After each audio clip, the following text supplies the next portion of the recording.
അന്നമനട കേടൂരിൽ ദീപം വയോജന ക്ലബ്ബ് മന്ത്രി ഒ ജെ ജനീഷിന് സ്വീകരണം നൽകി. അന്നമനട ഗ്രാമപഞ്ചായത്ത് പ്രസിഡന്റ് സുനിത സജീവൻ അധ്യക്ഷത വഹിച്ച സ്വീകരണ സമ്മേളനം മന്ത്രി ഉദ്ഘാടനം ചെയ്തു.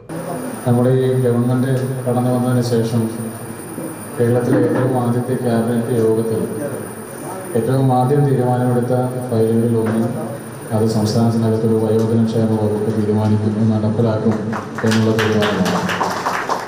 രാജ്യത്താകെ കേരളം മാത്രമാണ് അത്തരമൊരു തീരുമാനത്തിലേക്ക് കടന്നു വന്നതായിട്ട്. സംസ്ഥാനത്ത് നിലവിലുള്ള വകുപ്പുകളിൽ പുതിയതായി രൂപീകരിക്കപ്പെടുന്നൊരു വകുപ്പാണ്. അപ്പോൾ അതിൻ്റെ പ്രാരംഭഘട്ടത്തിലുള്ള തീരുമാനങ്ങൾക്ക് വേണ്ടി ചില IAS ഉദ്യോഗസ്ഥന്മാരെ ചുമതലപ്പെടുത്തുകയുണ്ടായിരുന്നു.